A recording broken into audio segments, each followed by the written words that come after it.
Now we will move on to session 2, Mobilizing AI for Sustainable Tourism Destinations. The moderator for the session will be Mr. Sergio Guerrero, Chair of OECD Tourism Committee, and the Senior Knowledge Director, Turismo de Portugal. Please welcome him with a big round of applause. Sergio, the floor is yours.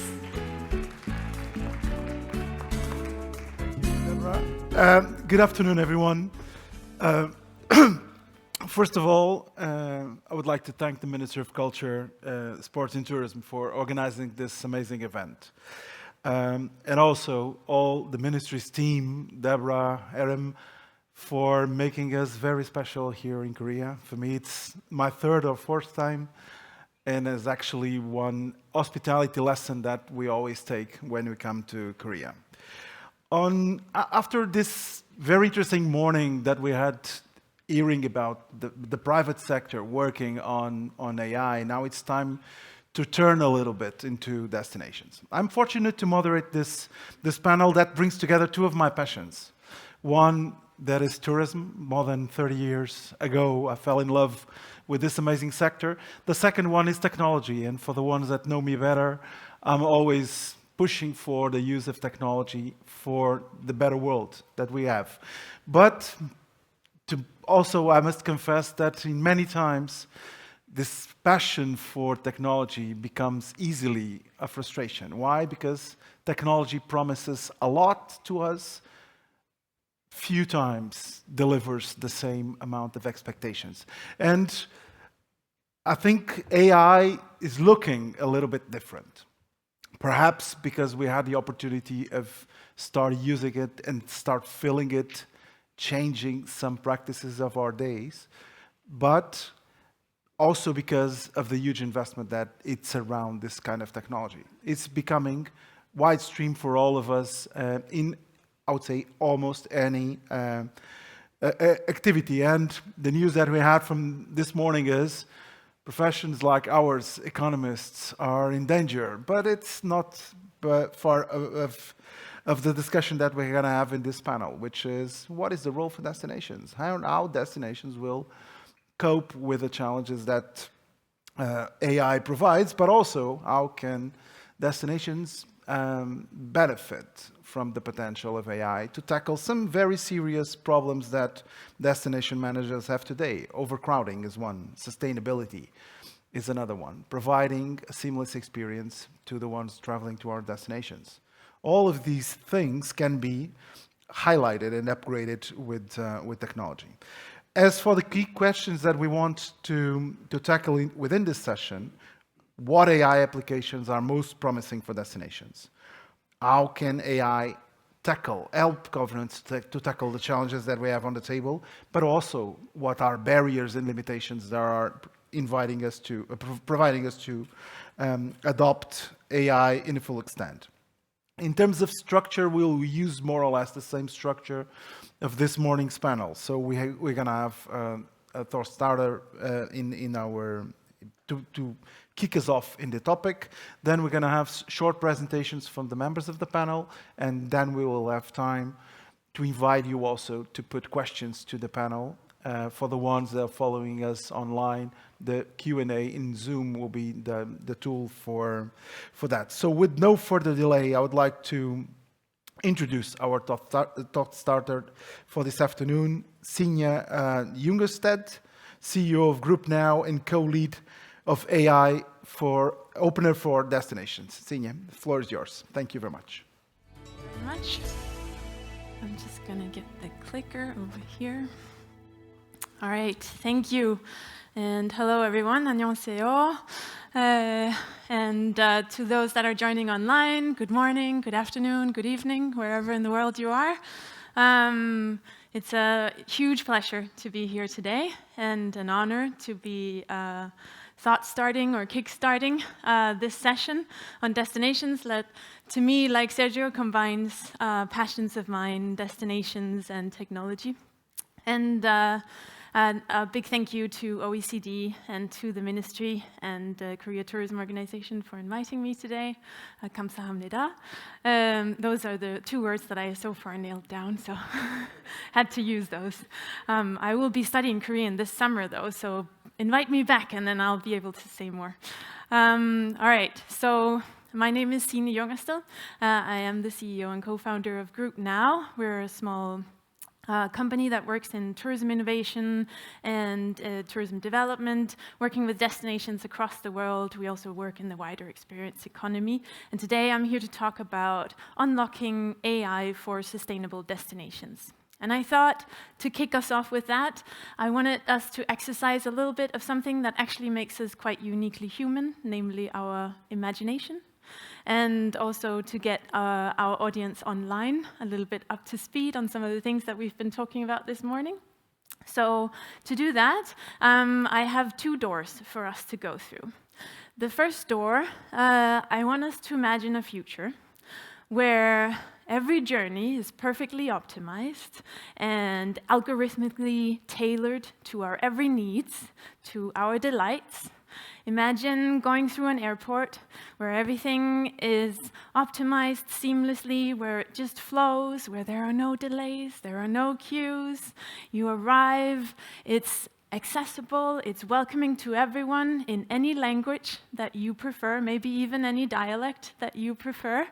If you have any challenges, imagine if you're visually impaired, an AI-powered app will help you describe everything that you are encountering and give you ease and confidence in exploring a new place. And you will be guided throughout. You will also be guided to, as we heard from Mr. Langley from Booking.com earlier, guided to the hidden gems, away from the overcrowded hotspots. And from a destination point of view, you're sort of guiding the visitor flows in a way that is also sustainable with your local community. You can catch any frictions that might arise early on because you are overlooking it all with data reports, with sentiment analysis. And of course, the businesses are thriving because they're also getting insights that help them manage their waste, manage their resources, and maybe even adapt to seasonal fluctuation with dynamic workforce planning. So imagine that. Now let's try the other door. Here, we're imagining the same thing, but it has a little bit of a different touch. So imagine now that every journey is dictated, in a way, by AI-generated itineraries. And through that, those itineraries and the algorithms behind them are all prioritizing global mega brands and commercial interest. And they're guiding you to the hotspots that they're guiding everyone else to, and to the experiences that they're guiding everyone else to. It becomes a big sea of sameness. We also are in a world of overflooding with AI-generated reviews, and the destinations are losing control of the content because every carefully crafted destination message and report is being rewritten by AI and presented in ways that are out of the control of the destination. And by the way, privacy is a thing of the past because AI is harvesting every interaction and in that way commodifying the travelers and the communities based on their data. So these are 2 imaginations of a future, but they are actually also in many ways already reality. And there are elements of these 2 doors, these 2 realities, that we are experiencing already today. And my assertion of the presentation that I want to give you today is really that destinations play a key role in this, in collaboration with the wider ecosystem of a destination. By the way, the DMOs, the destination organizations will not be able to do this alone. But we are in a place now where we are shaping the future with this new technology, and we do need to reimagine and reinvent what is our role in that. As destinations, as tourism operators, as governments, policymakers, decision makers, all of that, that's where we are right now. And for destinations to be able to do that, they need to dive in. They need to explore, they need to learn, and they also need to understand and have a language for these discussions, because we need to move beyond technology experts in having these conversations, because we're talking about technology that impacts all aspects of our lives, but also all lives. And so the language that we use to discuss this need to be more everyday, and also for destinations, it needs to be something that they can adapt to and engage with. And that is why we in Group Now launched AI Opener for Destinations. So the reason that you see a lot of eyes in my slides is because it's a play on the words of AI Opener, eye opener. So hence the eyes. It's not like a freakish obsession with eyes on my side. We launched this program together with our strategic partner, Miles Partnership. And essentially, it's a collaborative learning program where, with destinations, we explore AI technologies and the implications, for good and for bad, for destination organizations around the world. And right now, we have about 70 destinations involved in this program. We've run it throughout all of 24, and we just launched a new season 25 last week, it was. Here's our European cohort. We have a really nice mix of city destinations, of national tourism organizations and regional tourism organizations. And we also have 2 collaborative partners, City Destinations Alliance and European Travel Commission in the European cohort. And then our North American cohort, equally a really good mix of different destinations, bigger cities and smaller cities and so on. And both from the US and from Canada. And you'll hear from one of the members later on as well, who's joining us online.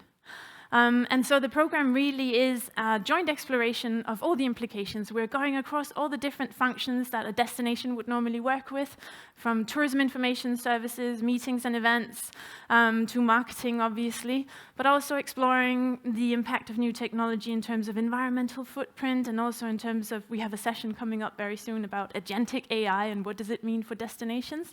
Inviting experts, and one of them sitting right here in front of me, Joshua Reinsaha, who was speaking this morning as well, who's been an expert advisor to the program and still is, very much so. And so the reason I gave you this little intro of the AI Opener program is also because I'm going to be sharing 4 lessons as our sort of thought starter based on what I have learned from the destinations that have joined this program, which is now actually becoming a community. I love what you said earlier, Joshua, and for those of you online who didn't hear that, that there's a social factor to this. So seeing what your neighbor is doing actually also inspires you to do something. And we see that as well in the AI Opener program, that people get inspired to share. People are very open to share their experiences and learning from each other. And so I also learn from all the destinations that are taking part. So the 4 lessons that I'm going to talk us through is it's not necessarily AI first, it's purpose first. It's mind the gaps. Finally, the promise of deeper insights or deep insights, and the paradox of algorithmic authenticity. So diving in, purpose first. So someone, and now I forgot who it was, who just this morning, I think it was Is, who said this like very accessible toolbox, or what was it? Something that was very, very accessible and clear on how do we get started, how do we implement. And so as part of the first year of the AI Opener, we developed this roadmap for how destinations can approach AI, should plan for it, start exploring it and implementing it within their organizations. So really 4 different phases, and obviously it's not once you've gone through it, you're done, because this technology develops all the time, so then it just kind of reiterates. But one of the key items here is that the first step really starts not in the technology, it starts in your destination, it starts in your strategy. What are your strategic objectives? What is it that your purpose is? And then asking, how can AI be part of supporting that? This is a key step, because really it's not about hyping the technology, it's about figuring out how we use it to the best possible way. So, and there's a really great example from Switzerland who's been working ambitiously in this agenda, and they did exactly this. They started with their strategy, and then they identified the areas where they thought that AI could have the biggest impact and the biggest support, and that's where they started with their exploration, with their pilot use cases, and further with their implementation. All right, lesson number 2, mind the gaps. This is a very very often used quote by fictional writer William Gibson. The future is already here, it's just not evenly distributed. And we see this with AI, obviously. It's very new for many of us, even though I know whenever you hear someone who's really into the technology, they will always say, AI has been here for so long, it's not news. But to many of us, it is quite new, and we're just now starting to learn. And we do see that these gaps are also appearing in the world of destinations and in tourism. Obviously, some are front runners and some are what you would typically call laggards. They're just getting started and trying to figure out what to do. And we have to be mindful of these gaps also in how we have these important conversations, because essentially we need to collaborate within our destinations, but also collaborate across destinations, sharing experiences of what works and doesn't. And so when we were kicking off the AI opener in 24, just before that, we'd done a survey of destinations, about 200 destinations, together with City Destinations Alliance. So already, these results are perhaps a little bit old, in the sense that they're more than a year old. We are doing another one this spring, so we'll have new results to share, but I still think that they are interesting in understanding a little bit where the destinations are at. So what we could see is that 48% back then said that they rarely or never use generative AI. I think that number would have changed by now. 26% said AI is high strategic priority in their DMO. I would expect that to be a little bit higher, but not necessarily very much. 90+% think that AI will disrupt almost all tasks of the DMO, of the destination organization. So there is very high expectation, like Sergio started to say, like there is a big promise, there's lots of expectation for the disruptive, transformative power of this technology. 12% of the DMOs think that the DMO is actually, or the destination organization is prepared and ready for AI adoption. So there's not a lot of faith necessarily in the destination's preparedness for this. 53% of male respondents in the survey said that they are very familiar with AI tools, only 31% of the women respondents. And 46% of the women respondents said that they are very unfamiliar with AI tools. Now, the reason that I'm highlighting this is because there is also a gap. And this is not just something that comes out of our survey, it's something that we see in global research, actually, that there is a gender gap. There's also a seniority gap. There are many gaps in this, but we do have to be very mindful of this. Because it could, as we saw this morning as well from Jane's presentation, there are gaps that we need to be aware of as we develop this technology, because it could potentially strengthen gaps that we already have in our societies. Biases, discrepancies, and we need to address those already now as we're starting to implement this technology. I included a Menti slide. Now we're using Menti today. I also use it quite a lot when I'm moderating conferences. And this one was from a conference in the spring, 24, with City Destinations Alliance, with about 200 or so destination organizations in the room. And there I asked, okay, are you allowed to use AI-generated images as a DMO? Now, I don't actually think the question here is very important, but what is very interesting is that I had the majority of the room saying, I have no idea. And this is really the main point of my second lesson. That is that we do need to find the language to have these discussions between us, as we are today here in this forum, but also within our organizations. Because this is no longer a technology agenda. It's an everyone agenda, and it's an everything agenda. And so we all need to be able to engage in that. And there is a certain fear, I think, for a lot of destinations, a lot of destinations professionals. Oh, I'm not a technologist, I don't really know that much. I'll let the experts decide, But the fact is that these tools are part of our everyday, and we do need to adopt them in a way, so we need very clear guidelines on how to use them. All right, third lesson. The promise of deep insights. And now I use the word promise, which again goes back to Sergio's intro, and I still see a lot of disappointment in what actually comes out of it for a lot of destinations, but there is a huge promise of getting deeper insights, beyond visitor numbers, beyond the surveys that we've all done for many, many years, to sentiment analysis, to understanding behavioral patterns, even analyzing the emotions of your visitors as they took a picture of something, and what drove them there versus not there, and so on. All of that, really getting those deeper insights.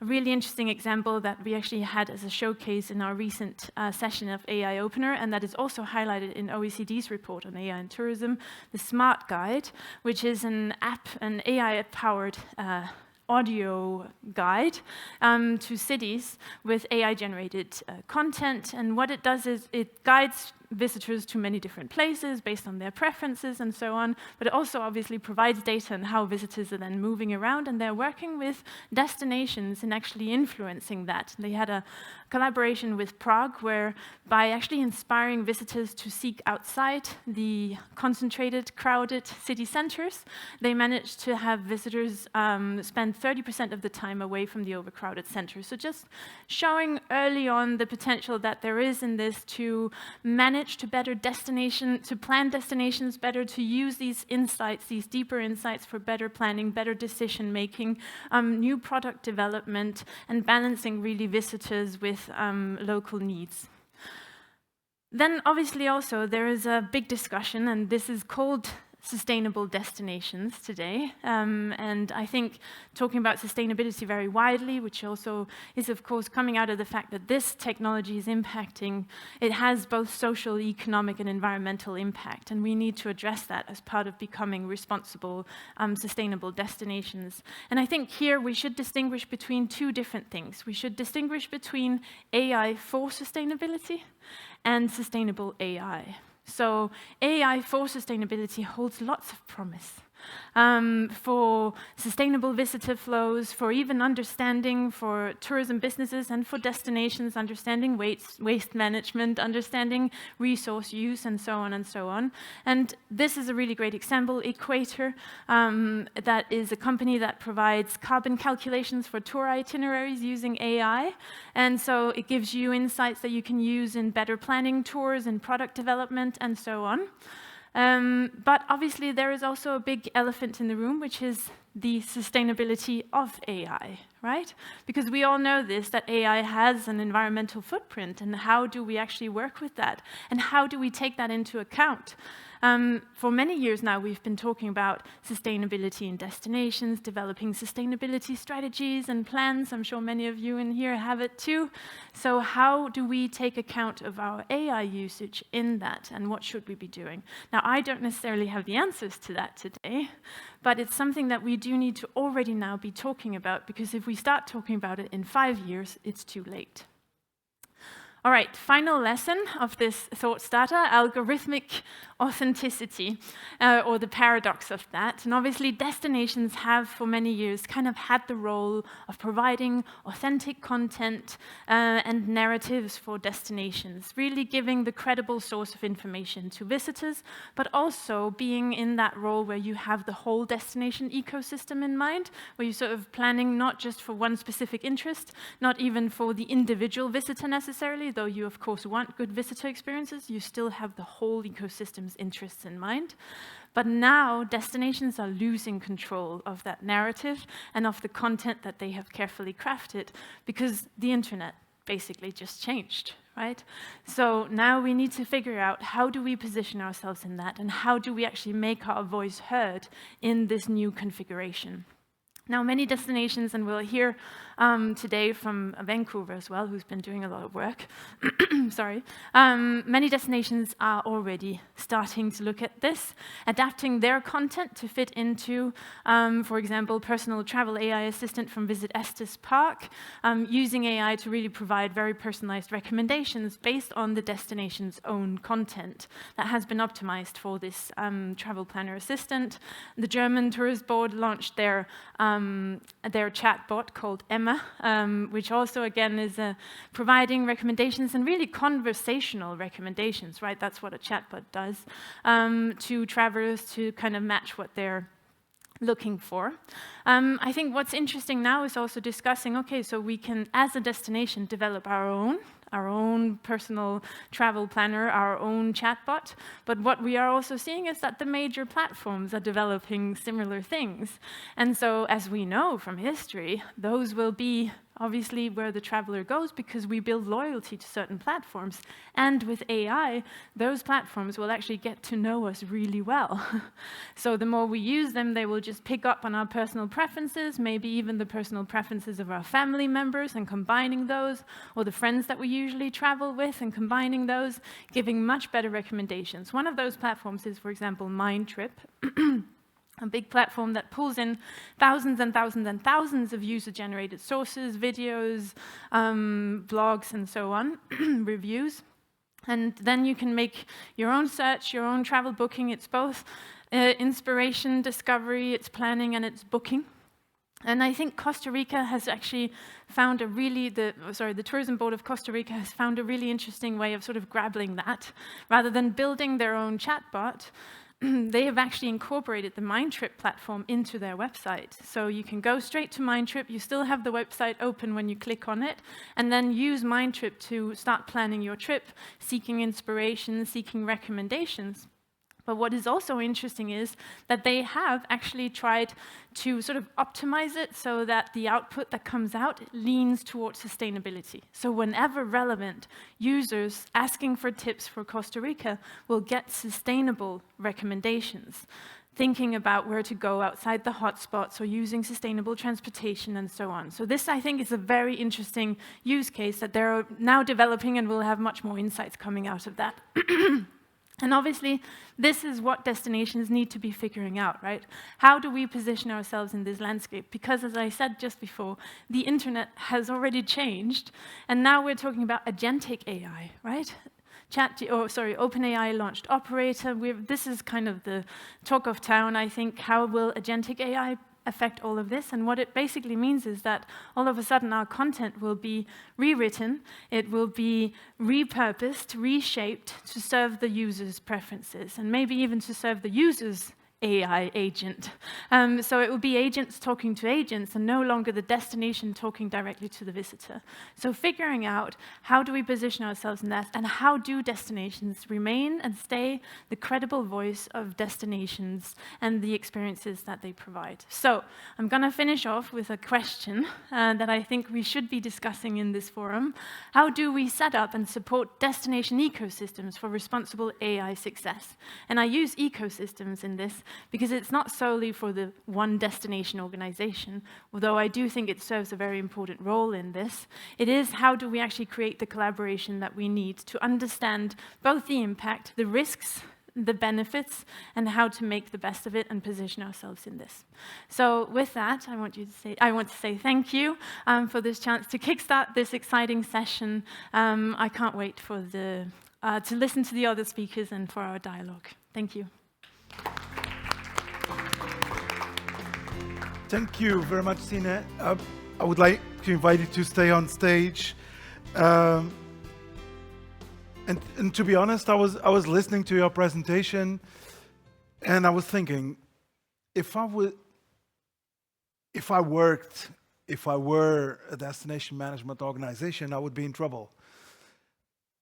But I work in a destination management organization, so I'm in trouble. So I'm in trouble twice, because I'm an economist that was put in danger in the morning, and I'm a destination management organization that is in trouble in the afternoon.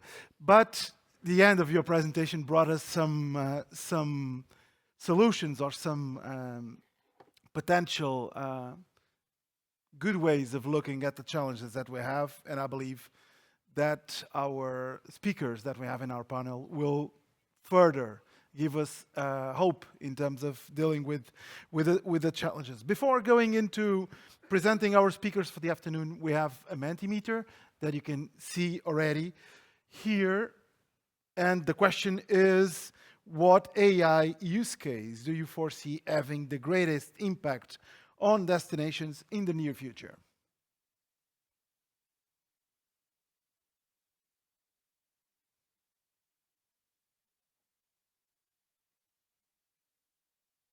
This is not a clear view.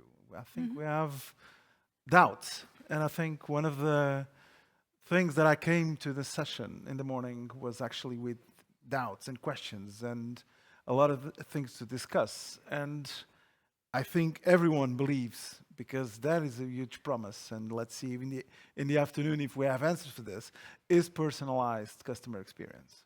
Is winning, I would say, also with real-time translation. That actually I've learned here in Korea with an excellent app that I'm using all the time and advertising all the time, because it helps me to go further. Well, now perhaps I can invite the 5 amazing speakers that we have for this afternoon to help us drive this this agenda.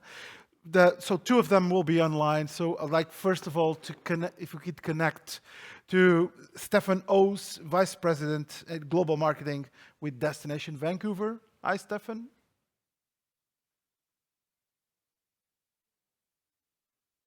Hello. Hello.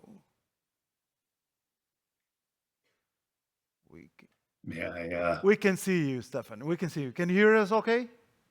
Yes, I'm going to start Perfect. sharing my screen then if Perfect. it's okay. I'll call you in a minute. Okay. I'm just presenting Thank you. everyone. So calling on stage Uni Lee, Managing Director of Gyeong Smart Media Center. We also have online Mirko Lally from Data Pill Company. Hi, Sergio. Hello, everybody. Hello. We have Unjin Ho, research fellow at the Korean Culture and Tourism Institute. And finally, online, we have Liz Ward, CEO and co-founder of Tourism Tribe. Good afternoon, everybody. Okay, great. Thank you very much for helping us to drive this this topic, which is, I would say, very, very interesting. And perhaps I would like to call Stefan to share your screen and begin your presentation. So I would like you also to take the 10 minutes sharp, if we could, for our presentation, so we can keep the schedule on track. So Stefan, the floor is yours. Terrific. And I hear you on the time check there. Thank you. It's wonderful to be with you all today. I appreciate the opportunity to share a bit about our journey as Destination Vancouver.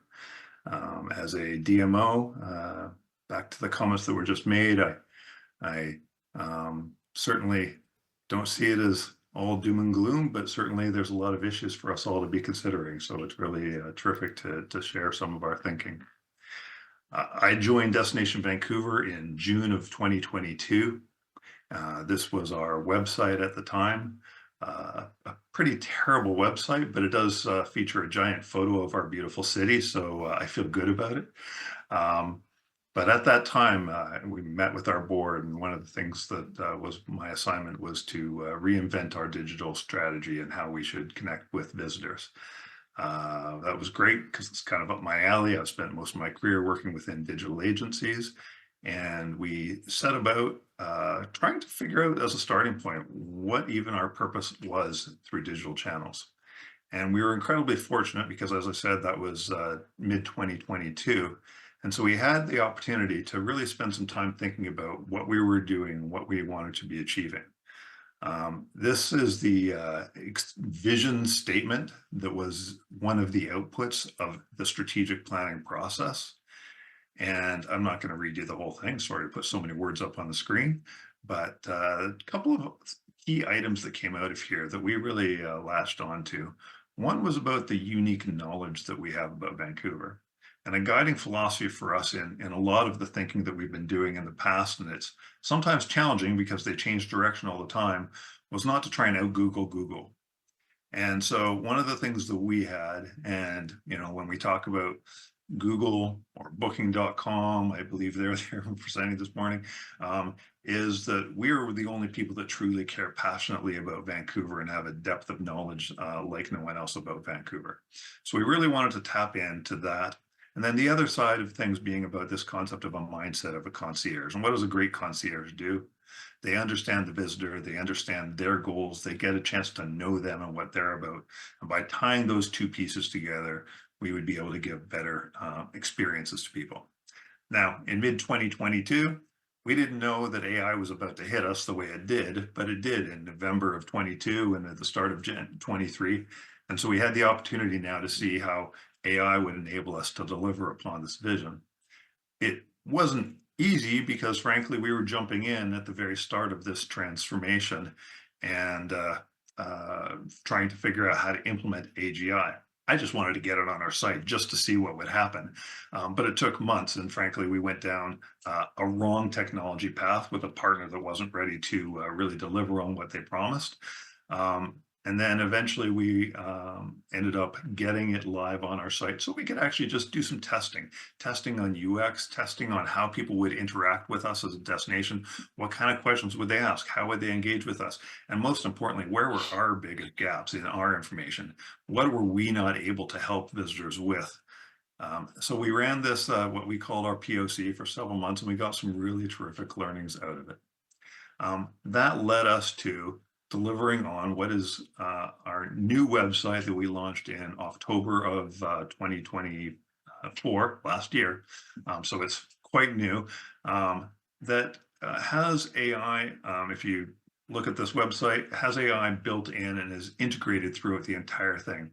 It's on every page through the site. As you can see here, ask me anything about Vancouver. It's contextually relevant. So on each of the pages, no matter what page you're on, it understands what page you're on so that that's the relevancy for what you're looking for. But most importantly is the personalization that we're building into it. So we've also implemented at the same time a CDP and a marketing automation program. And we're building individual profiles for every person that's coming to the site based on their usage of the site that then feeds into the AI and how the AI is going to respond back to them, both on that first visit, but also on every visit in the future. And it also, for every interaction with the AI, is now building better profile for the ongoing future engagement. It's also building profiles for us with fantastic PII so that we can now run marketing automation once we capture that email address of that individual, which is much easier when we're delivering a much greater value exchange.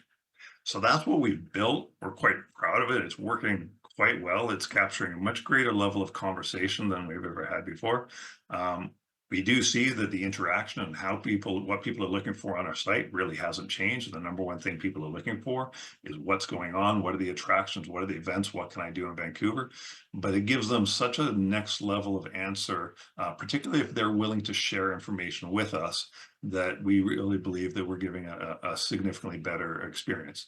Other topic areas of interest are around transportation, extremely functional, what to do with family, what to do with children when you're in the destination, culinary, hotels and accommodations are further down the list. And so that's what we built. We're proud of it. And a few thoughts just as we've been through this journey and as we're looking at things, keep in mind my 10-minute limit. With the thinking around sustainability, personalization is essential for sustainability. All right, we're finally away from just recommending the top 4 things to do on our destination, but we can only truly do that with any value if we have an understanding of who you are and what you're about and what value we're going to be able to deliver to you as you travel around the destination so that we can spread out your experience into other parts of the destination. It also helps for economic stability. We can now recommend you go to secondary parts of our city that need more financial support, that need growth. But we couldn't do that before because it was just a blanket statement.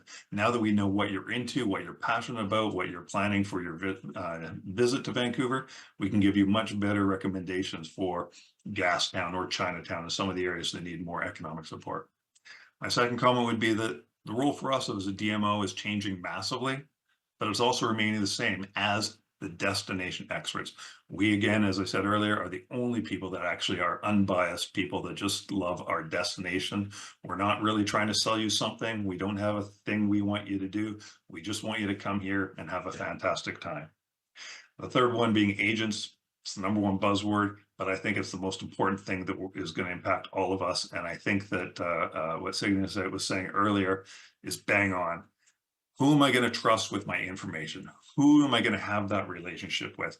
I probably don't want to have a relationship with yet another company. I don't want to have 15, 20 different relationships. I trust me and I want to keep my data as personal as I can, which means the agents are going to be built for us as individuals, and it's going to be coming out and having relationships with direct purchases, not intermediaries. I would not want to be an intermediary in the coming years.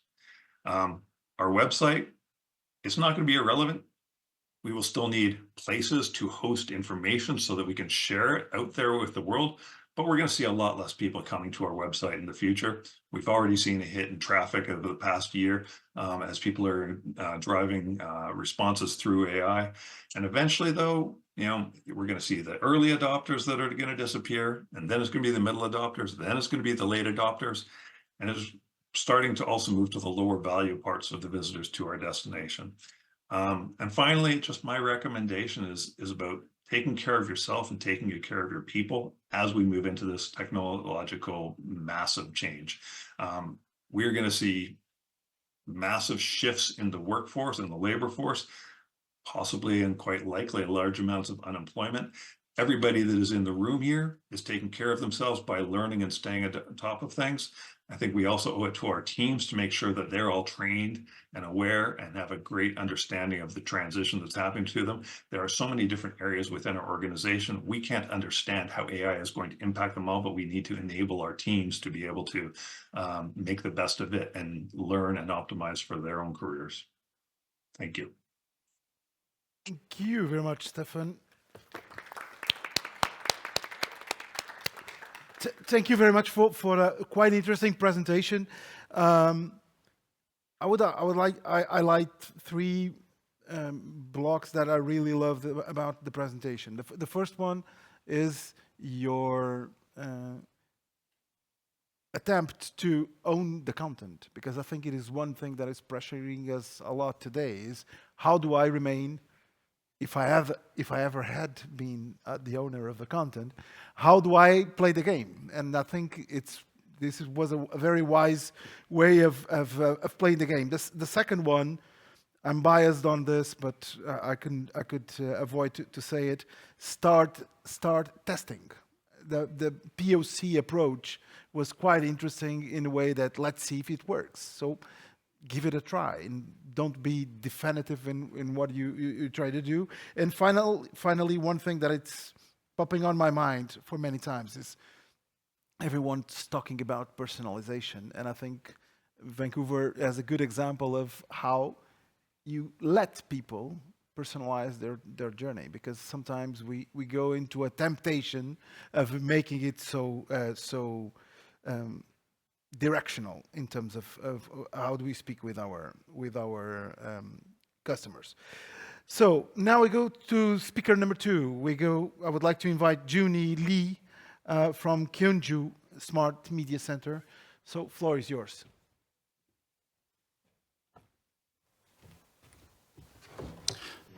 Good afternoon, ladies and gentlemen. My name is Lee Jun-Lee. I'm the Managing Director at the Division of Technology and Development at Kyungju Smart Media Center. Welcome to Kyungju. It's a pleasure to meet you all. As you know, this year is a very special year in Kyungju because we plan to host APAC 2025. And in conjunction with APAC, we want to promote tourism in Kyungju, and I would like to make a suggestion today. And of course, the previous speakers also talked about digitalization, and I believe that digital is an inserted media because, of course, you can always delete the contents, you can always recover, and it's quite instant. But now when you think of Shilla, it's forever. It's permanent. Now on the left, you see the royal crown from the Shilla period. And I used to serve at the Museum of Seoul, and I recently joined Kyungju Smart City Media Center 4 months ago. And well, one day I dreamt of the royal crown.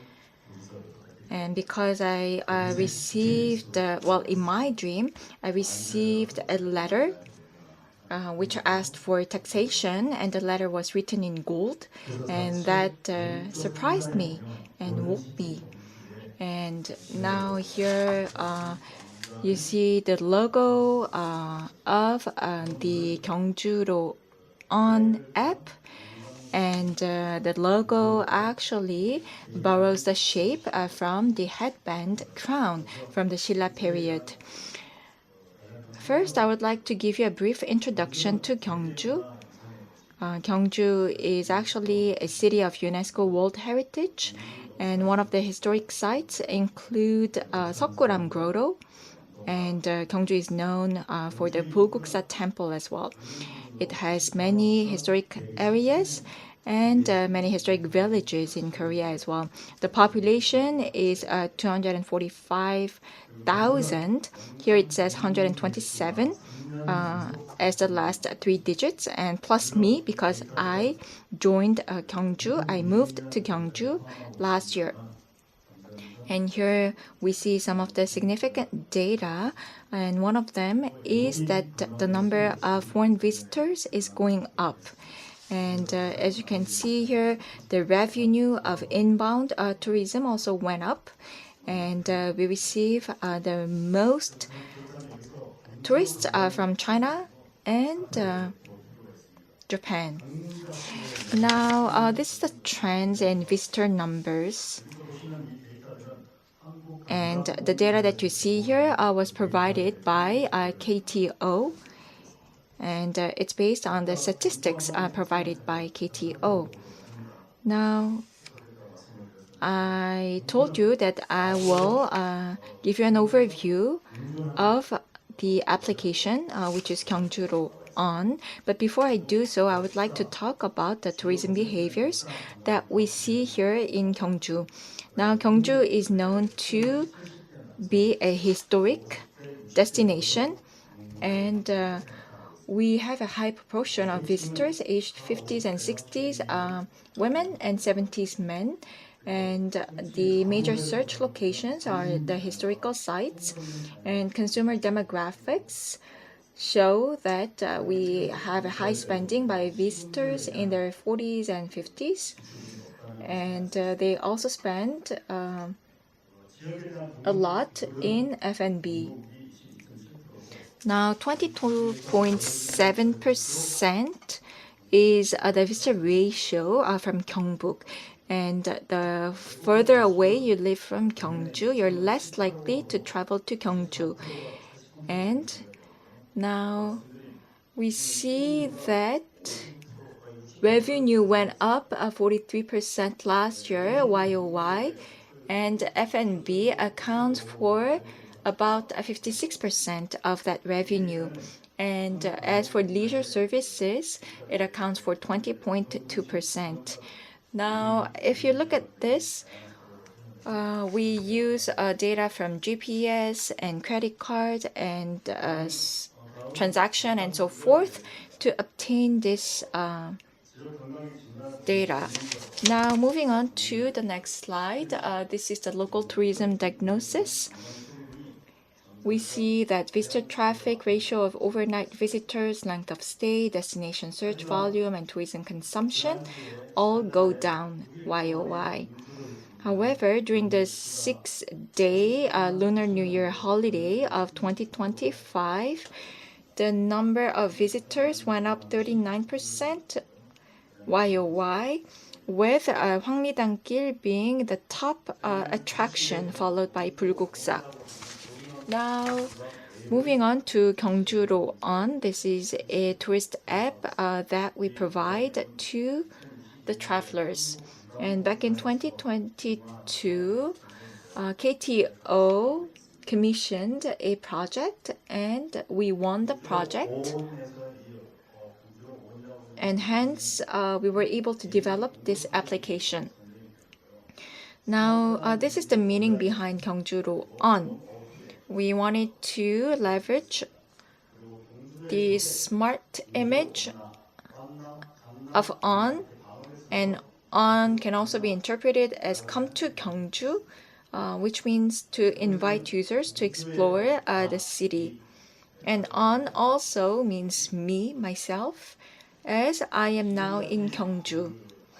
So we wanted to create a personal connection for users as well.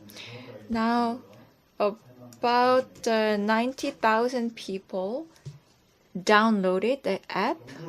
That's as of January of 2025, and the number of members account to 88,000. Now, these are some of the pages that we display. You have a tour, game, and you have stamp tour, outdoor escape room, audio guide, and so forth. And we offer the service in 4 languages. Now, these are some of the services that we provide, which include accommodation, mobility, food shopping, attractions, and so forth. And especially when it comes to audio guide, we feature some of the celebrities who provide the audio guide. We also offer an immersive media map, which provides services in 3 large areas, including East Sea, Bomun Tourist Complex area, and downtown area. Now, moving on to travel app trend. The total downloads of travel and region information app in Play Store is 35 mil, and the number of users is about 9.7 million. So in terms of active usage rate, it's 27.5%, which is relatively low, which tells us that we need to offer something unique to Gyeongju.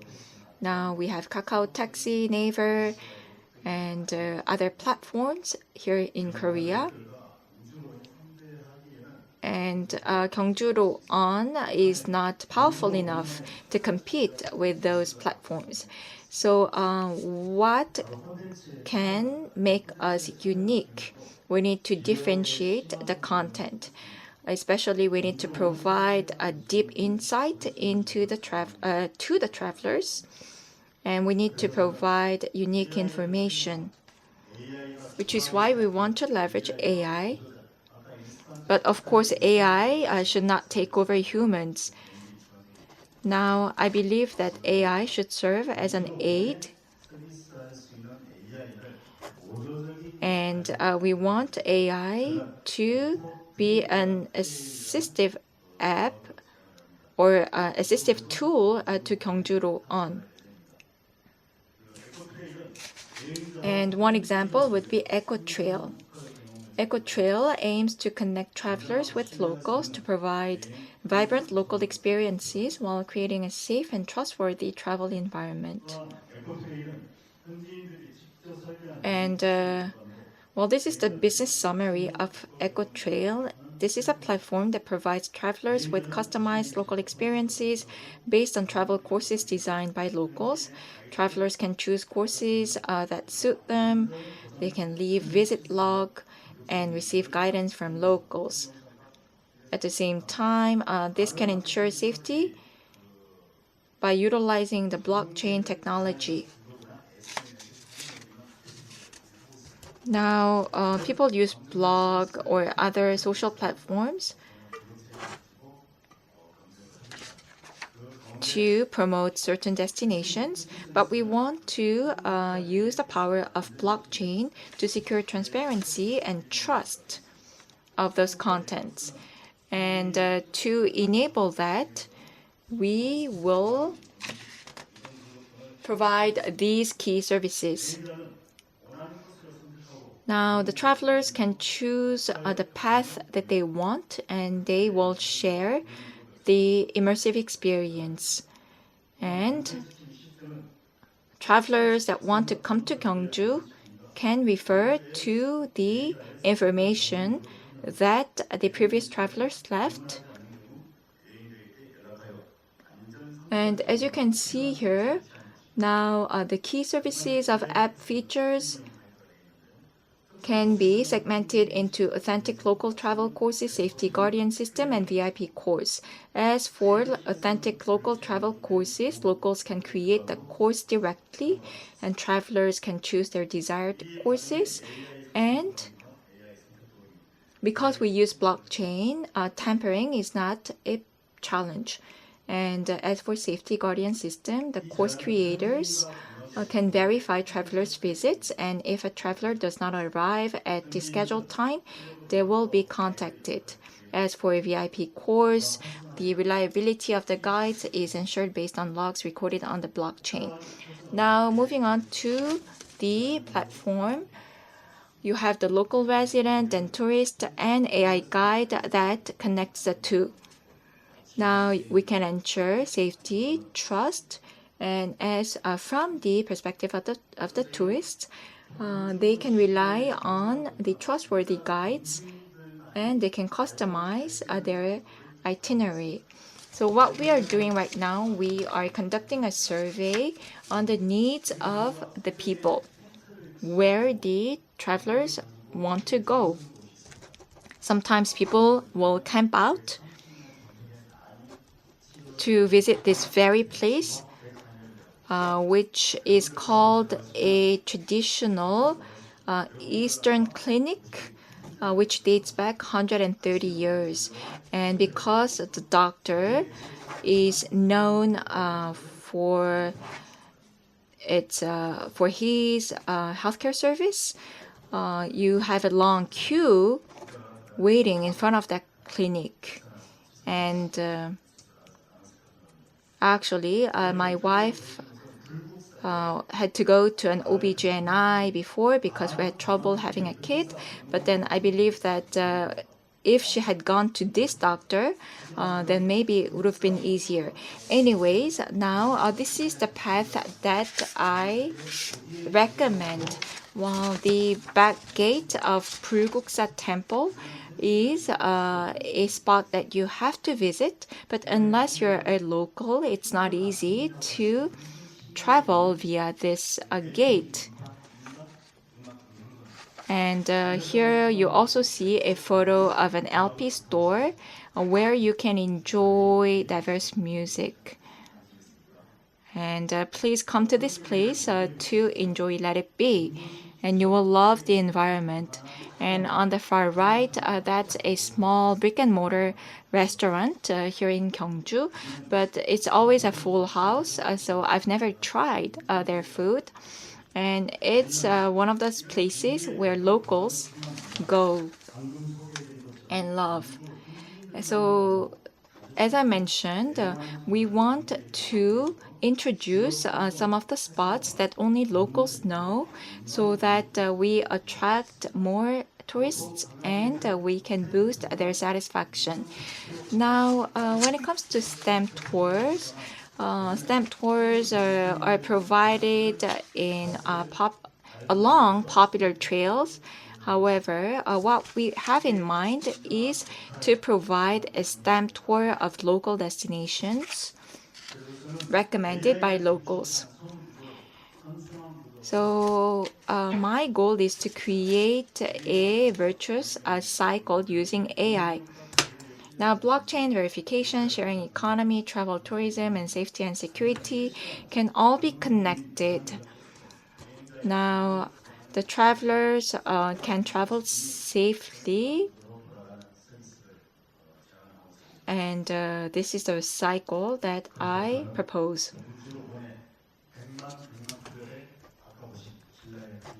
Now, I showed you the royal crown from the Silla period, from the Kumgwangtung. And, well, my goal is to make sure that we join the 1 million club with 1 million visitors traveling to Gyeongju. Thank you very much for your attention.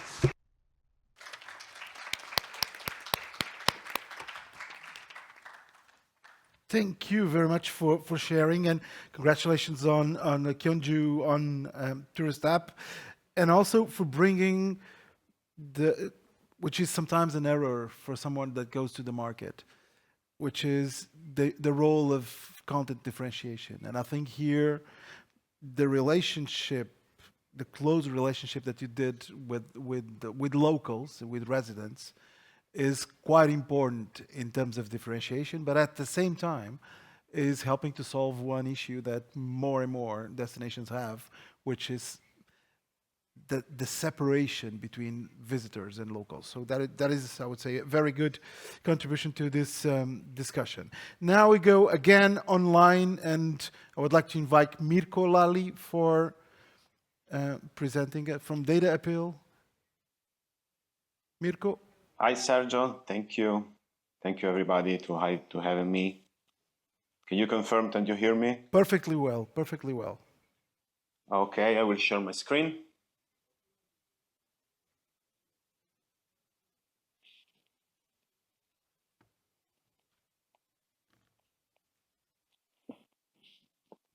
We can only see you.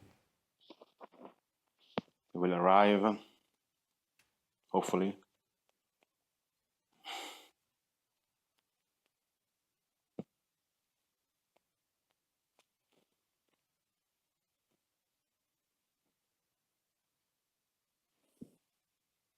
That's right. Perfectly, we can see it. The floor is yours.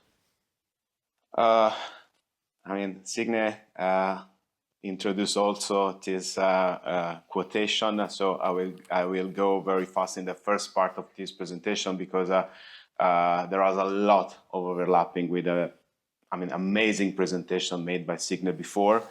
So just a brief presentation about me. I'm the CEO and founder of a company that is called a Data Appeal Company. We use AI since 2014 to make sense of data. So we collect data from hundreds of data sources, and we use AI for making sense of data and calculating insights for destination and also for the private sectors. Just to give you the context, so we acquired another company 1 year ago. It's called Mabrian, it's a Spanish company, and right now we are the first company in Europe that's use AI for providing data head insights for destination and private sector. I would like to start with why. And why, and it's involved how travelers are actually using AI.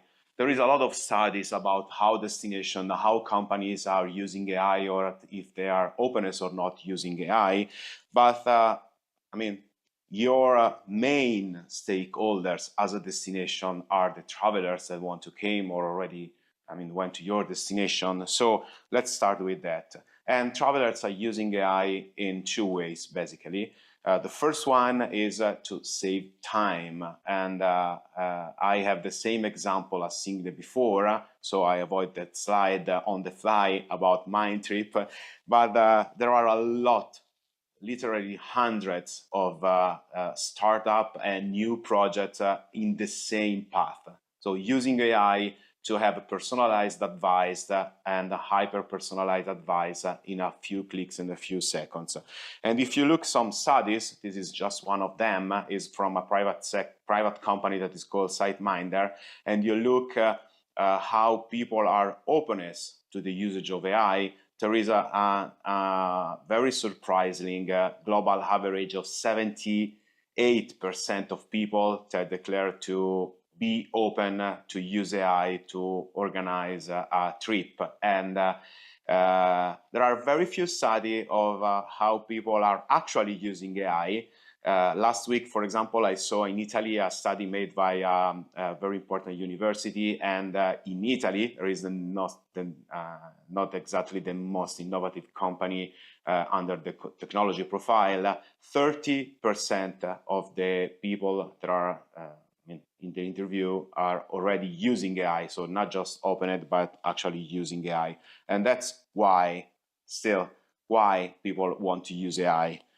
I search for Focusrite research data, and that's, I think, the most important why that you can bring as a evidence why people want to use AI. 2/3 of people declare to have some frustration while they're planning experience. 67% of people have some trouble, some friction while they are planning. Maybe during the payment, maybe during the discovery process, maybe during the booking, they have to jump back and forth through hundreds of websites, your websites. They want to search for peer validation, looking for the reviews, and so on. So if some tools like Mindtrip may help people to have a smooth process, more smooth process in their planning experience, I mean, of course, they fall in a very, very favorite environment. And the second way people are using AI is to personalize their experience. I totally agree with Signe. There is both. I mean, not everything is good, and but I'm a positive in such a way, and I think actually there are more positive points in using AI, their negative point, even for the travelers. And everybody knows how difficult it is to organize a travel and to find the perfect recipe for a perfect trip. I mean, it doesn't exist. And there are hundreds of tools. What I can suggest you, just try it. So Mindtrip is just one of them. All the major guys are like Booking, Expedia, TripAdvisor, and Trip.com are already implementing AI. But there are some exciting startups like Mindtrip. There are, I mean, making very good things, and Mindtrip is definitely the most advanced, even for their vision to integrate their framework inside the destination AI framework. But I mean, AI doesn't stop. The AI that you can meet today is the worst what you will encounter in your whole life. Every day, literally every day, there are some announcement and something new that came out. And even under the profile of sustainability of the AI, everybody, I think everybody know what happened a few days ago about DeepSeek and other models that use a fraction of resources. And I mean, it's an ongoing conversation, and there is a lot to see in the upcoming days. Of course, AI will enhance experience for everybody, not just for travelers. We finally start chatting with some chatbot that works. So that's frustrating. In the last year, we find chatbot that doesn't work. And now, day after day, there are chatbots that finally have started, answering correctly and giving some meaningful information to the travelers. Even that is not the final step, because there are some devices that are arriving on the market already. Something are already there. Everybody know, for example, the Ray-Ban Meta.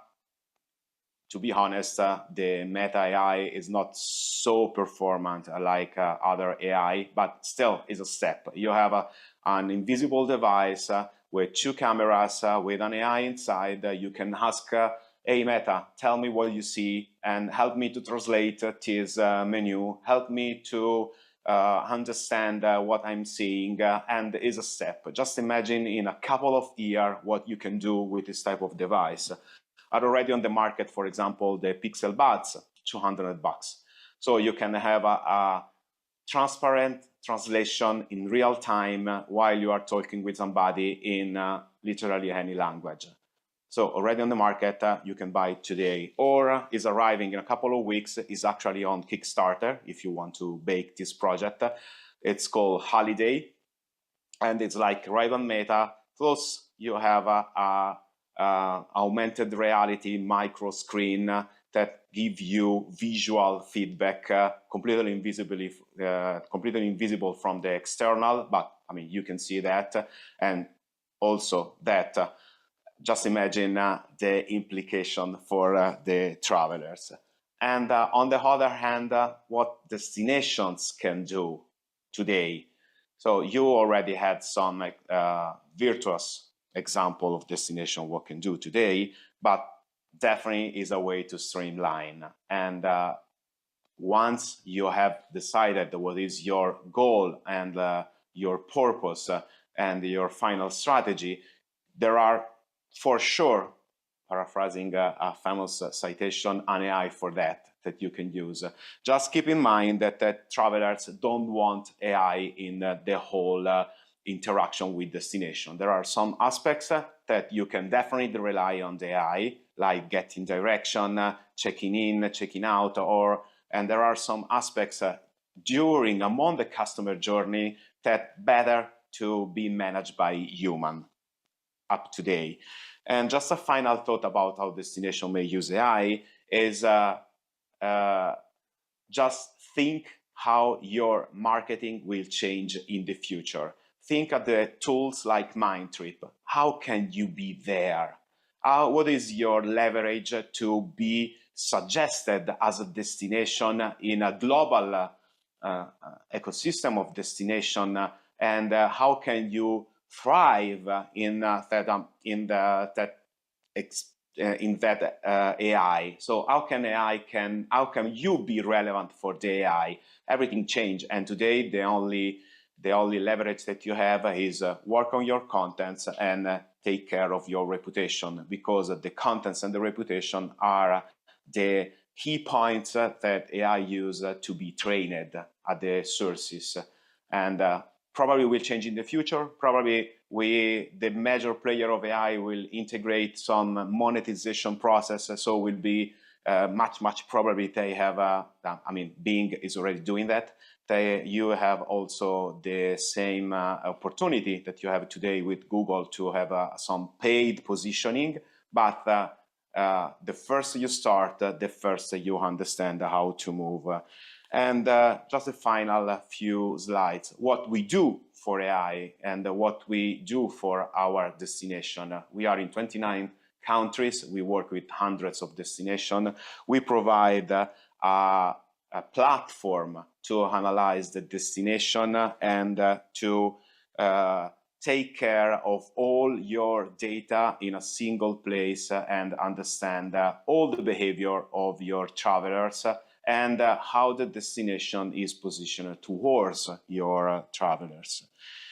You can forecast, of course. We use AI to forecast, clean up data and forecast for the future, analyzing all the major OTA. We use AI to analyze all the data from the flights and airport in the destination. We use AI to measure the impact of the events. That is huge. And that is one of the major focal points that we can give to a destination. And it's always an open question. So what is the ROI of if I organize a Taylor Swift concert or, in my destination?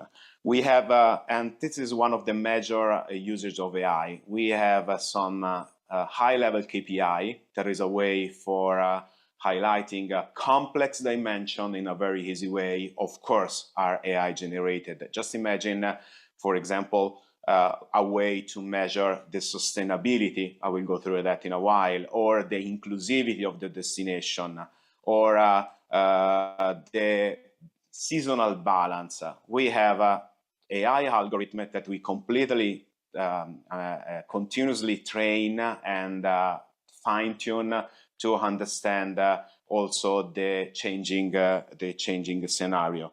Especially for sustainability, we have a dedicated KPI. There are 4 pillars in that KPI, and you can measure not only, the high-level score of sustainability. It's useful to benchmark with other destination, but also you can break down in 4 pillars and 39 KPI just to understand how you are dependent from the OTA or something related to over-tourism. I don't like over-tourism term, but it's very easy to be understood from everybody. And the social and cultural sustainability under several key data point, and also the hard data like the quality of the air, quality of the water, and everything that there is available to understand how can you tackle this special dimension. And finally, we use AI to simplify operation for destination. We have implemented a mix of AI, not just OpenAI. We have also our own model integrated to as a first layer, And instead of diving a complex dashboard with hundreds of graph and data, you can simply ask. So how can what happened in the next months? How can I understand the behavior of, I don't know, German travelers, whatever. And in a plain language, you can query, a huge data space of data about your destination and your competitor's destination, and just understand how to move in that scenario and how to draft your strategy or quickly react if something happened. I will stop here. Sergio, if you want to connect with me, you can find the QR code on the screen. Thank you. Thank you, Mirko, and thank you very much for this. I think pointing out the importance of good data is absolutely critical.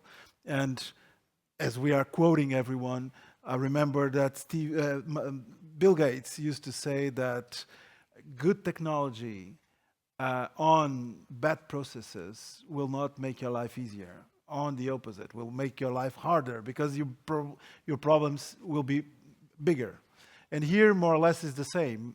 AI building on bad data will put you in trouble. And I think Mirko was quite good in setting up the agenda in terms of what destinations can and have to do.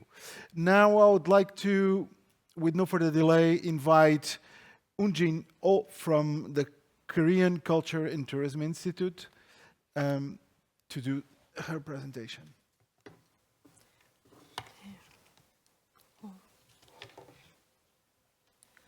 Good afternoon, ladies and gentlemen.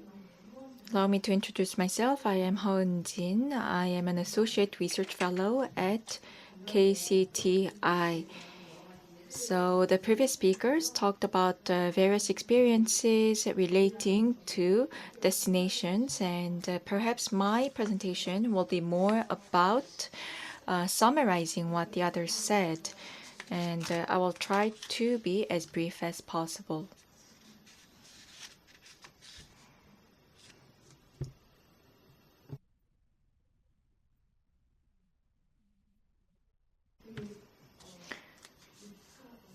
We'll skip the table of contents.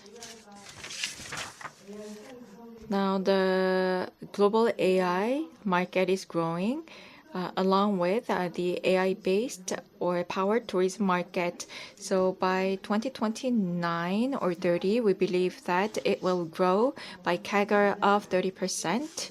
And so I would like to briefly talk about innovation of tourism through the use of AI. Now, as for the concept and application of AI, please refer to the slide.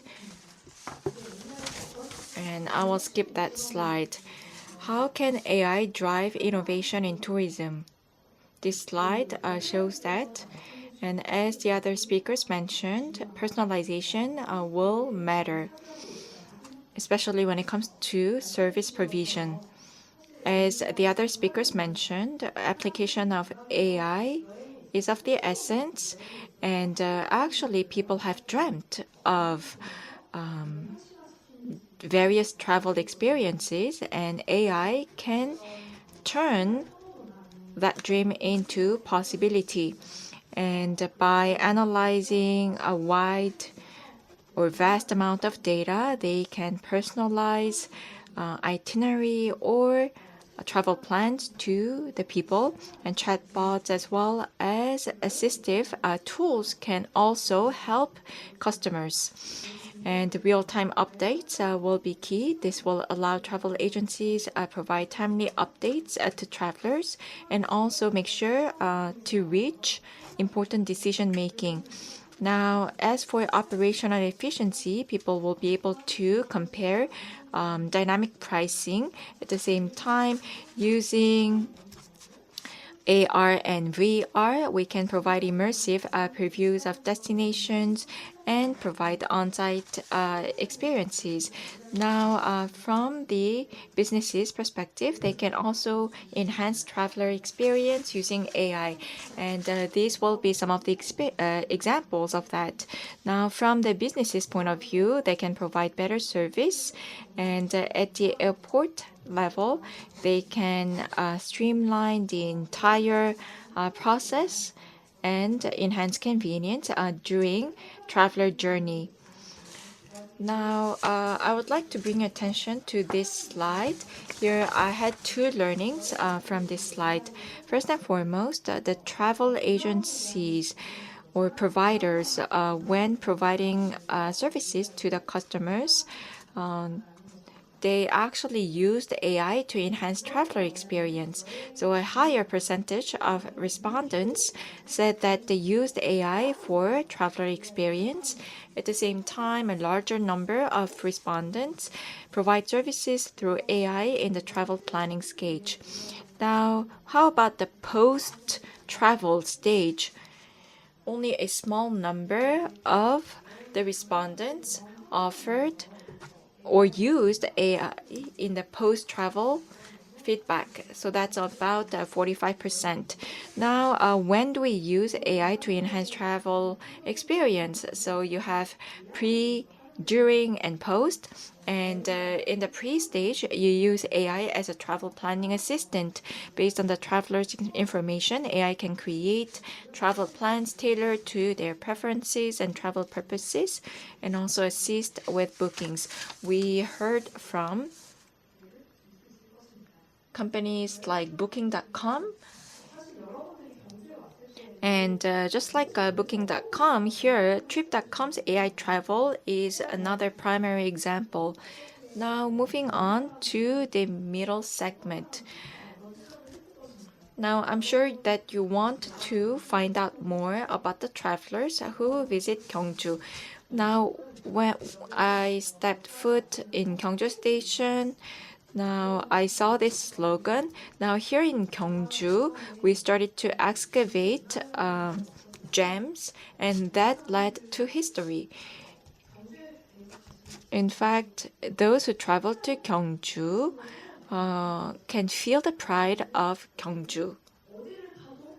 For instance, now the slogan actually implied that wherever you excavate here in Gyeongju, you will come across a gem or jewelry. And because of that, on the other side, it means that you cannot easily develop the land here in Gyeongju. And I'm sure that only locals know some of the parts of Gyeongju, the strength of Gyeongju, the mindset of Gyeongju citizens, and so forth. However, AI, what it can do is it can offer the narrative or story of Gyeongju to the travelers. For instance, using Gen AI map, AI can recommend some of the most popular tracks or travel routes to the travelers, and also make sure that it connects the path to the stories of Gyeongju. And if you're visually impaired, then you can also rely on the audio service provided by AI. Then how about after the traveling? Now, by analyzing some of the posts or the reviews, AI can also analyze the sentiment of the travelers. And as we heard from one of the previous speakers, this is of the essence to market the tourism destinations better. Next is how AI can be utilized in transportation and hospitality. Now, when it comes to flights, what I have on the slide is not everything. These are some of the strengths of AI in the booking front, especially analyzing the weather patterns, past flight times, and flight speeds, and that can help you predict the arrival time of flights. But at the same time, for instance, smart luggage handling and biometrics are some of the other elements that you can use. For example, here in Hong Kong, Avionero uses a flight database to enable flexible searches. Now, moving on to car rentals. The users can specifically choose their own cars, and rental cars can be connected to other platforms as well, such as accommodation platforms. Now, moving on to hospitality. Hospitality, F&B, and the impression of the locals. All these are key components when it comes to traveling, and IoT service can be used to tailor the environment for the customers. For instance, Marriott utilizes IoT-powered smart room technology, which enables guests to control lighting, temperature, and room amenities. And we also see a wide application of robots across hotels. Now, for instance, in Japan, you have robots greeting guests with multilingual humanoid robots. Now, what do we need to consider when using AI? Most of the speakers talked about data privacy and security. And next on the list is the imperfection of the AI algorithm itself. For instance, at the destination, we need to understand the cultural context, or you need to be able to read the hidden nuance. However, sometimes AI fails to do so, and sometimes AI is biased, which means that AI can recommend a handful of popular destinations, which will lead to overcrowding. And another concern is the human interaction part. While excessive reliance on AI may lead to a lack of human interaction, although the opposite is also possible. Next is the homogenization of travel experiences.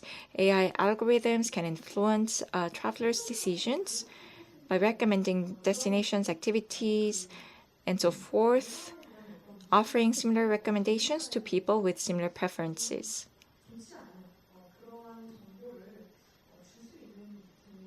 And sometimes AI can make recommendations that are not a perfect fit to the user.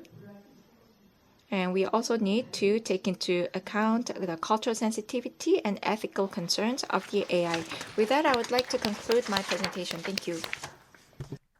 Thank you very much. And I think it was quite good summary on AI applications. I really enjoyed one topic that you mentioned was the role of AI, or the gap that exists in using AI for the post-travel stage. I think it is quite important, and some of us sometimes forget the post-sales, which in other sectors are quite important. In our sector should be as important as it is. So now we go for our final speaker, and I would like to call Liz Ward from Tourism Tribe in Australia to give us her presentation. Liz. Thank you, Sergio. Can you hear me okay? Perfectly well. Beautiful. Thank you so much. It's my pleasure to be here and to be the final speaker behind all those amazing presenters and the information that they have shared. I would like to take the perspective of the role of DMOs in my short presentation. I have been working in the digital strategy space since well before we used the word digital. And so that's a long time. And I haven't seen in my career as big an impact on the DMO role as what we envisage and are already seeing for DMOs Since we started using the internet for marketing and the starting of online travel agencies like Expedia, or in Australia it was What If and Last Minute, I'm seeing it as a really significant impact on what has been the DMO role in terms of the travel purchase cycle. So I'm sure that many of you are familiar with the travel purchase cycle for travellers, starting with the inspire and plan stage, moving through to booking, experience, advocate through social media. And that has been static for DMOs for 25 years, since they started to really think about it and engage with digital marketing and distribution. They have been able to be the leaders in terms of providing qualified, beautiful content. And in my early career, I had the privilege of starting up what is called the Australian Tourism Data Warehouse, which is a content platform that DMOs, and not just the major DMOs like Tourism Australia and the state-based ones, but the 170 smaller DMOs as well across Australia can access as an asset to have really great content. So they've been in the content game for a long time, but they've been able to gear their websites, design their websites and online presence to support the inspire and plan stages. Whereas I'm seeing a major disruption to that. And when I speak to DMOs, not all of them, clearly, listening to Stefan and the amazing work that he has been leading with Destination Vancouver. But when I speak with DMOs, there is a real reluctance to really think about what this means. And I think we have to think about it. Clearly, the rise of AI-powered tools like chatbots that we've been talking about and itinerary planners, that's transforming how consumers plan and book travel, and creating much more personalised and integrated experience, bringing together that inspiration, planning and booking. Well, that's what's going to happen very, very quickly. We have already heard about chatbots like GuideGeek, and I think GuideGeek is a wonderful example because it's delivered through social media. So it's really being consumer first in terms of thinking about how it is delivered, allowing not only personalised, always improving chats and experience for the customer, but keeping them in their preferred channel. And I think that is so entirely powerful. So DMOs, they've got to shift from their traditional role where they've focused on inspiration and planning. They've got to look at AI solutions on their platforms to remain relevant. They've already got wonderfully engaged brand and destination loyal customers. They are going to have to up their game in terms of the services they deliver through those websites and online channels. I am pleased that in Australia, one of our leading state DMOs, which is Destination Queensland, they're being courageous. Not as courageous as Destination Vancouver, Stefan, but courageous in that for a number of months now, they have had a very nice implementation of a chat on their website, and it is improving all the time. You can see the AI delivering better content all the time. So that's fantastic. But when I speak with stakeholders in this kind of space, there is definitely, there's a risk that they are seeing. The culture of their board is very risk averse in this space, and they are not prepared to move yet into AI adoption. AI tools like chatbots, they can significantly enhance consumer engagement by providing immediate itinerary suggestions and answering travel questions when they're done well, and they are increasingly being done well. The ability to analyse the user questions, that offers DMOs incredible insights into the traveller behaviour and preferences, which allow for the refinement of content and strategies so that the DMOs can better meet customer needs. There is a tool in the market in Australia, which is just starting to be utilised by DMOs. And I'm going to play you this short video, which I'll speak to, which is a demonstration of the tool. It's by an Australian developer, and it's called Traveller AI, TRVLR.ai. And it is designed for DMOs to be able to add on to their websites and integrate throughout their websites an AI-driven travel planner and booking solution. So I'm looking at a DMO's website here, a very small regional DMO on the coast of Queensland called Visit Agnes Water in 1770. And if I play this video for you, you'll just see what the user experience is, which I think is important. It's just about 2 minutes long. So I'm on the DMO's website. I'm clicking on Plan Your Trip. It's going to take me to a branded implementation of Traveller AI. I can do the normal things for itinerary planning and put in my dates and select the travellers.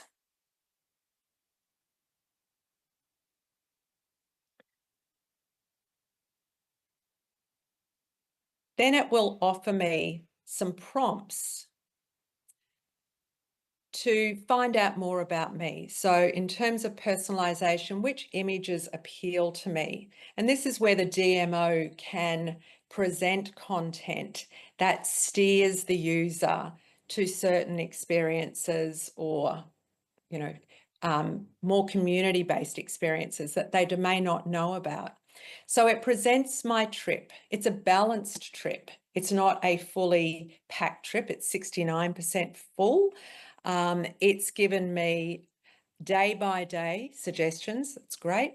And what is smart about this is, yes, it's using AI off its own content database. So it's using OpenAI. It's got its own set of rules, its own model within OpenAI, and it's logistically smart. So it's using algorithms that really work out whether this is doable in a day or is it too much. So that is superior to a lot of the other current itinerary planning tools that are out there. This is really leading to conversion, and it's also got the inspiration part in it, but it's actually making it possible to move to the booking stage. Now that's going to prepare my trip, but what I want to do is I want to add in, that's all free experiences, that's fantastic. As a user, I actually would like to refine my trip. And so in refining my trip, I'm going to go, and I had chosen a paid experience. So that refined the trip for me. Now I can move to the booking stage.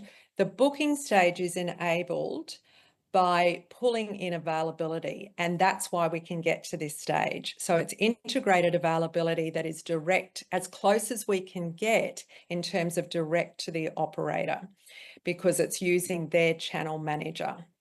So it's not going out to an OTA. It could, if that's what the DMO wanted to do, if it wanted to protect a commercial relationship or partnership that it has, and I could complete the booking there.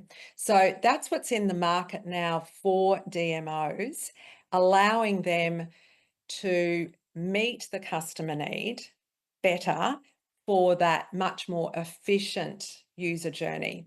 And it allows them to stay in control as well in terms of what's presented.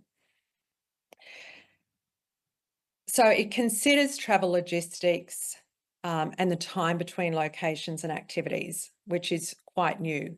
It facilitates single transaction, multi-platform bookings, which isn't a common thing. OTAs can do it. This is kind of acting like an OTA, but it's the DMO who's in control of the rules. And it's integrating AI into the DMO's website at a very low cost, and allowing them to move with AI without having to build it themselves. Because as we know, majority of DMOs would not have the resources to do that, to create a tech startup as such. So thinking about the traditional role, I believe what really needs to change and what we'll see in the travel purchase cycle is that the DMOs will bring in a more cohesive planning and booking process. They can still work with partners, they can work directly with the industry, they can choose that model according to what is going to work for them. But they're going to have to, because otherwise they're not going to be meeting consumers' needs. If they don't adopt, I agree with a lot of other people who are talking about this topic that they do risk obsolescence. They will become irrelevant because the consumer is expecting AI-driven efficiency in trip planning and booking. And we saw that in the quick survey. It was the customer experience that most people said is the area that can have the most impact. And because that is truly what is happening now, that's real life, we can see that's what's happening now. So thank you. That is my brief synopsis of my thoughts and research in this space. And I should have also added that we're currently surveying the Australian industry. That survey is currently open.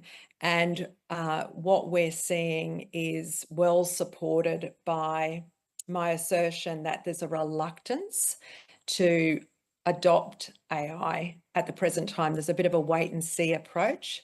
And I think that that is folly. Thank you. Thank you.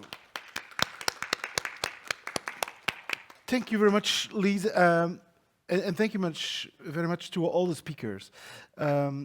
And Liz, you brought, you make it tangible, transformation. What does it mean in the functions of DMOs? And I think it's something that I would like to start. We will, the ones that are following us online can use the Q&A function on chat. If anyone here in the room wants to intervene, please raise your virtual hand.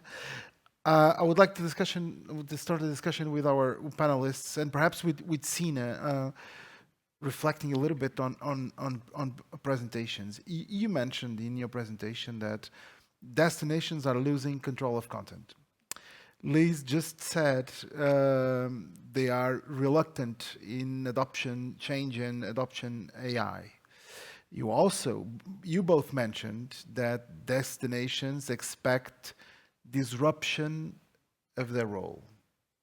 My question to you, and perhaps is a million-dollar question, is what is preventing them to start their own transformation? Are we talking about lack of skills?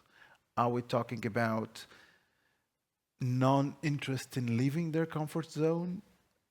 What is actually in the origin of this immobility? Let's call it like that. I noted down that Liz said that she found a lot of reluctance, because I think we're finding the opposite. The AI Opener has by far been our biggest collaborative program, and we're getting a lot of interest from destinations across Europe and North America. So I'm not sensing reluctance, but I will say I do sense a lot of, there's almost like a fear a little bit. There's both the fear of missing out, and then there's the fear of going too far, and like, what are the rules, and what should we do, and can we do wrong? And so there's a little bit of both. And that's for sure standing in the way, the insecurity of what this space is, and what does it mean, and can we do anything wrong? And I'm perhaps especially in Europe, where a lot of the destinations or the DMOs are publicly funded, entirely publicly funded. Many of them are also they're ruled by municipal rules, municipal government rules, or national government rules, and they are much more strict in terms of what you can do. So I definitely see that as one of the barriers. And then you mentioned the reluctance, otherwise I would have said all of the above. I think for sure, knowledge, understanding, having a language, getting started, even having an internal culture of experimentation, trying things out, being open to failing, then trying something else, I think is to many organizations, not at all solely DMOs, most organizations, something that is quite challenging. I think we should look at this as a not so much a technology issue, but really a change management issue. And so getting the tools to how to address that and incorporate that into your organization, I think is key. But what we're sensing is a huge curiosity and actually also an awareness that we should be doing something, but a little bit of like feeling like, but how do we get started? And that's why it's so great that destinations like Destination Vancouver are sharing so openly their experience and their learnings throughout, because I do think that inspires a lot, and I think that's where we need to go in this space. Thank you very much, Sine. Perhaps I'll go to the good students. So, Stefan, as one of the participants in this initiative and one's driving change here, in your opinion, and now more or less the same question, but in a positive approach, which is, what is the most needed to be able to implement AI within an organization? I think that some very good points about the challenges. And so I would argue the most important thing to overcome those challenges is the internal support. I give a lot of credit to my CEO, with whom I met as we started on this journey. And I said, these are the challenges that we're going to face. We may go out and we may build something and it may completely fail, and we're going to spend a good amount of money to do this. And are we okay to do that? And I wouldn't have been able to go through the whole process without him being fully on board and an enthusiastic participant as we've evolved our DMO. And of course, that also requires a board to be supportive. It requires your industry to, I won't say they're necessarily supportive, but understanding of the journey that we're on. I think those things are so much more important than, say, anything technical or anything else. The technology is so easy to work with. I mean, that's what's incredible here, is we're working with possibly the most incredible technology that possibly we've ever invented, and yet it's easy to work with and it's relatively low cost to work with. We've built our own thing. It was so much easier to build our own thing maybe than it was actually to work with some of the outside partners. That's one of the things that's actually never existed before. But if you're afraid of it, if you're worried that the world is going to pass you by as you're in the process of doing it, if you're too scared about technological change, it's almost impossible to begin that journey. Thank you, Stefan. I think quite interesting in that perspective, and I think I'm starting to make my story here. Now I'd like to go to Junhee Lee, on the role of partnerships. How did you get the engagement of locals to provide content to your platform? Could you elaborate on that, please?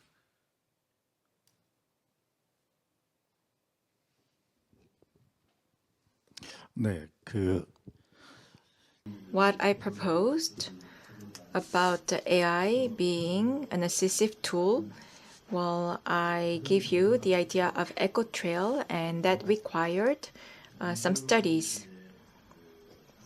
Now, there are some hotspots here in Gyeongju, including restaurants and destinations, and some of the spots that people want to go and experience. And now, how can we define those hotspots? What make them hotspots? And as I said during my presentation, many marketers borrow the idea from the others. And although they have never traveled to that specific spot, they use blogs and social platforms to promote those spots. But then now, how can we differentiate ourselves using the local restaurants and destinations and spots? Then what benchmark can we use to define the hotspots of the locals? Now, that means that we need new standards or criteria. And here, how are we going to communicate that to the travelers? I don't think it's about using AI. I think it's more about receiving the feedback of the Gyeongju residents and using that data to build the data set. And we need to tell the story using that.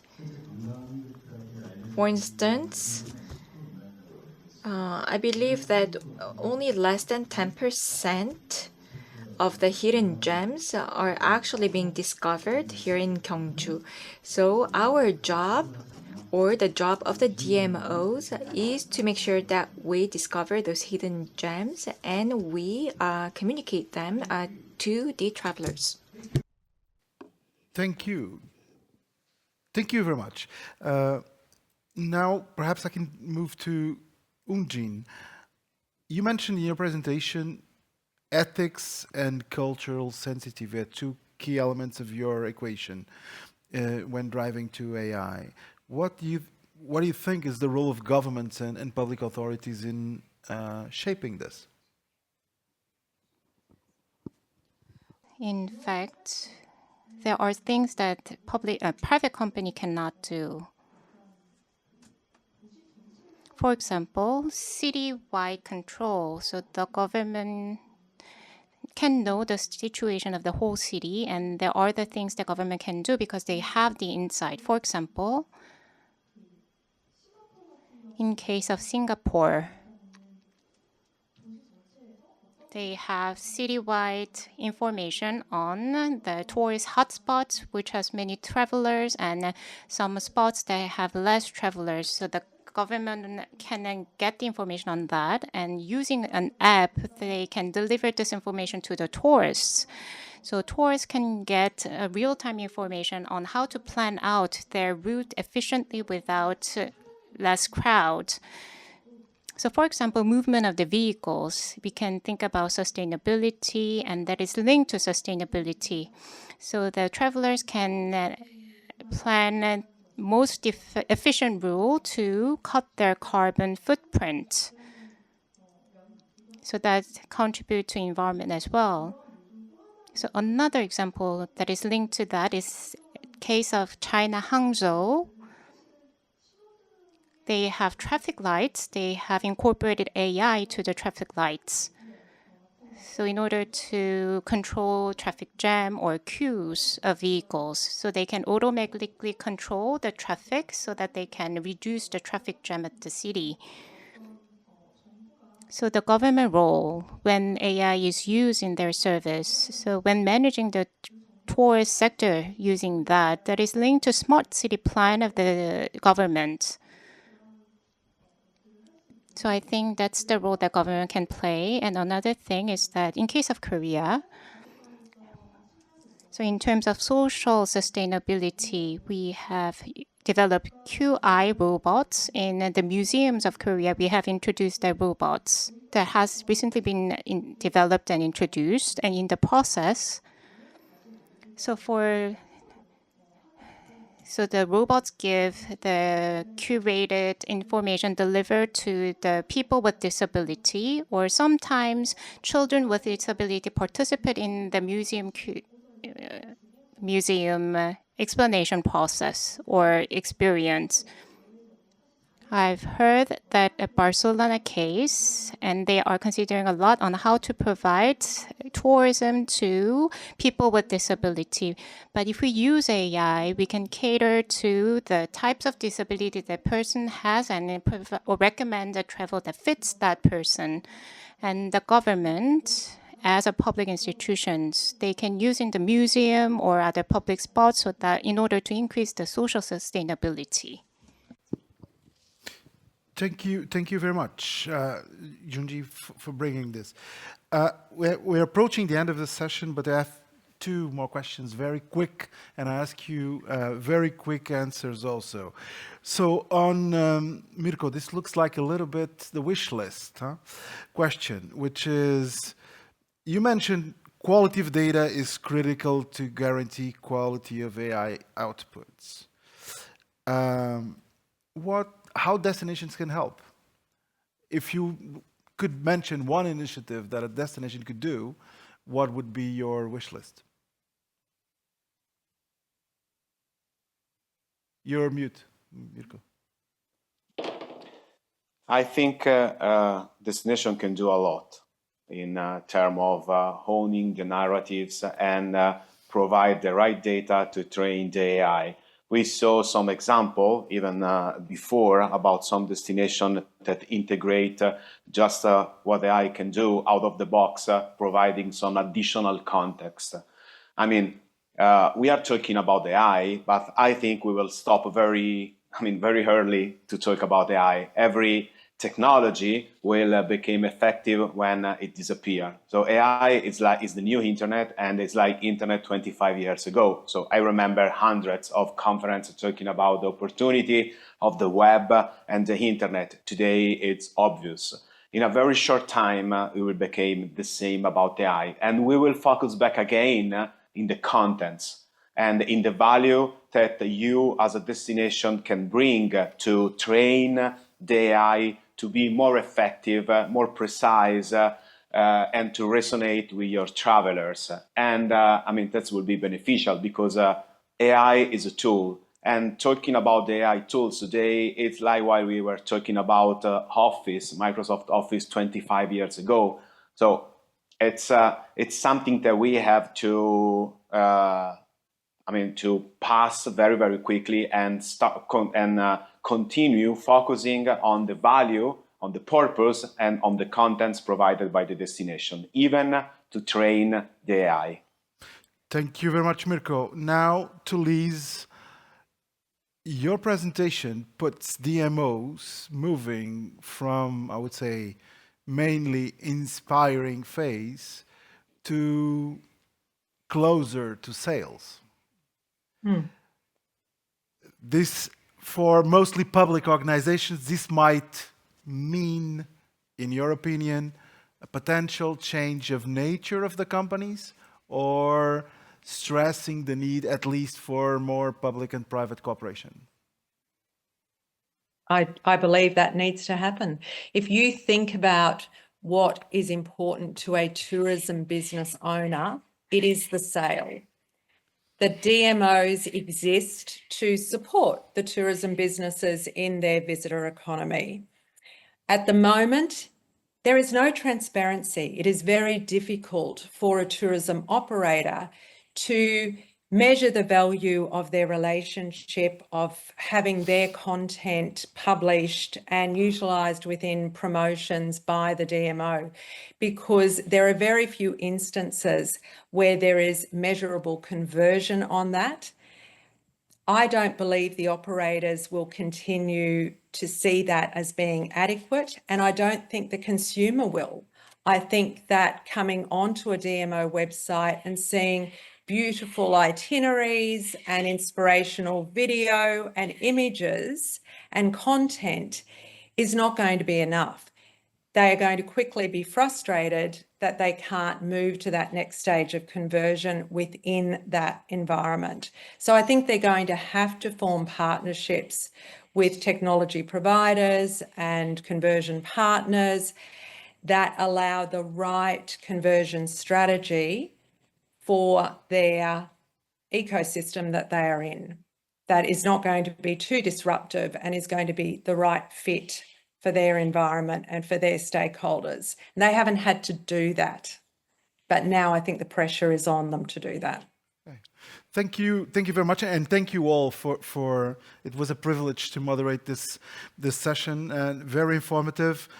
And for a session with the topic on AI, I think we've put it the focus on what really matters, which is people, because we talked about leadership. We talked about the need of collaboration. We talked about the need of sharing best practices and learning with each other. To learn as one fundamental tool, because change is becoming normal and will be even more normal in the future. Also, the role of trying, and I pretty much like this approach to the process. And Liz, in your last sentence, you stole my final word, which was ecosystem. What we need within this is to work closer together with ourselves to drive this change, because alone we cannot make it. So with this, I would like to ask a round of applause to our speakers. Thank you very much. It's been a privilege. Back to you, Deborah. Thank you very much, Sergio, and thank you for being on time. I also thank the panelists who were connecting virtually. I know it will be very late or very early in the morning. Thank you so much once again. Thank you once again, Sergio and panelists. Please give them a big round of applause.